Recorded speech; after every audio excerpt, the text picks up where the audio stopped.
বাইরে চঙ্গ দিয়ে, চঙ্গু মই দিয়ে। আচ্ছা, মই দিয়ে। এই এতদিন রাখার কারণটা কি? এতদিন রাখার এটা কয় বছরের মানে কয় বছর হয়েছে এই বয়সটা যদি বলতেন? 3 বছর হয়েছে। গাছ রাখা যায়, গাছ তো বিশাল বিশাল, একদম এই তাল গাছ বা নারকেল গাছের মতো একটা সাইজ করছেন।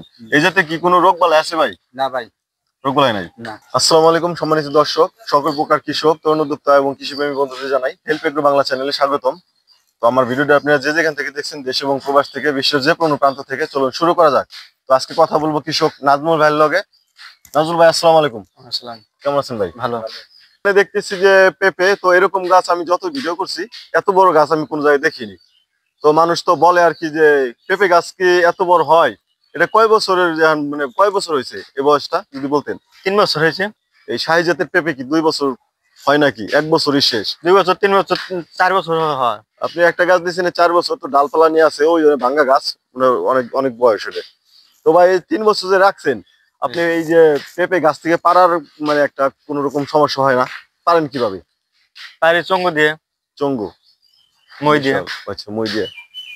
এই এতদিন রাখার কারণটা কি? এতদিন রাখার কারণ অকালের দিনে সবজি পেঁপে সবসময় পাওয়া যায়। আচ্ছা আচ্ছা, এলো বড় সমস্যা একটা, মানে যেহেতু এর সারা বছরই দাম বেশি। আর অন্য জায়গায় আমি দেখছি ঝড়ে বাতাসে হয়তো বা পড়ে যায়, কিন্তু এই জাতটা কি আপনার এই নরম না শক্ত? মানে গাছ বা এই যে দেখতেছি আপনি এক একটা গাছ বিশাল বড় বড়, আপনি বললেন যে 3 বছর। তো ভাই এই 3 বছরের গাছে কি বীজ দেওয়া লাগে নাকি রোগ রোগ প্রতিরোধ ক্ষমতা বয়স্ক গাছে? নতুন গাছটা 1 মাস পর পর বীজ দিলে লাগে, আর পুরান গাছটা বীজ কম দিলেও চলে। আচ্ছা আচ্ছা, তাহলে এটা আপনি কতদিন পর পর বীজ দেওয়া লাগে নাকি দিতেই হয় না? এই নতুন গাছ, পুরানো গাছ বীজ দিতে একটু কষ্ট হয়, কিন্তু বীজ না দিলে হয়, কিন্তু তল দিয়ে সার মেরে দিলে হয়। ও আচ্ছা, সার দিলে পারে আপনি যে যে ফলনটা বড় করে হয়ে যায়। নাজমুল ভাই, এই জাতটা যখন প্রথমে যে আপনি রোপণ করেন, অন্যান্য যেহেতু আপনি 5 বছরে চাষ করেন, তো এই বাগানটা আপনি যেহেতু 3 বছর, প্রথম যখন মানে শুরুটা করছিলেন ফলন কেমন ছিল গাছে? তখনও ভালো ছিল। মানে ফলন কি একদম তখন আলো ভালো ছিল। হ্যাঁ, মধ্যে মাঝখানে ঘ্যাপ যায়, আচ্ছা ফিরে মাথা ভালো ওই সাইডে আচ্ছা আবার ফিরে ফলন ধরছে। আচ্ছা, কি সুন্দর ফলন হয়েছে। হ্যাঁ আপনি তো দেখতেছি মানে এরকম, মানে কেমন যেন লাগতেছে আমার। 3 বছর একটা গাছ রাখা যায়, গাছ তো বিশাল বিশাল, একদম এই তাল গাছ বা নারকেল গাছের মতো একটা সাইজ। আপনি কেমন মনে হচ্ছে বিষয়টা? এই হ্যাঁ, আলহামদুলিল্লাহ ভালো। আমারও ব্যাপার করতেছে এরকম একটা বাগান।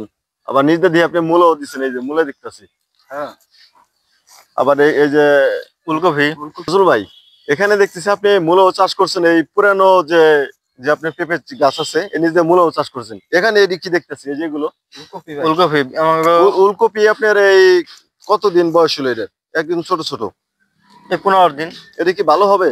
জি ভালো হবে। ও, তাহলে তো আপনি কোনো না কোনো সবজি চাষ করেন প্রতি বছর এই মানে শীতের সিজনে। ভালোই, তাহলে যেহেতু পুরান গাছ দেওয়ার নিজে আপনি সব রকমই সবজি করা যায়। এটা মানুষ আসলে দূর দূরান্ত যারা পেঁপে চাষ করে তারা বুঝে না যে পুরান গাছে নিজ দেখি আবার অন্য অন্য ফসল করা যায় কিনা। তো আমি আপনার এখানে এসে দেখতেছি পুরান গাছ নতুন গাছ সব মিলে। সম্মানিত দর্শক, আজ এ পর্যন্তই। নতুন নতুন ভিডিও নিয়ে আপনাদের সঙ্গে হাজির হবো, সে পর্যন্ত হেল্প এগ্রো বাংলার সঙ্গে থাকুন।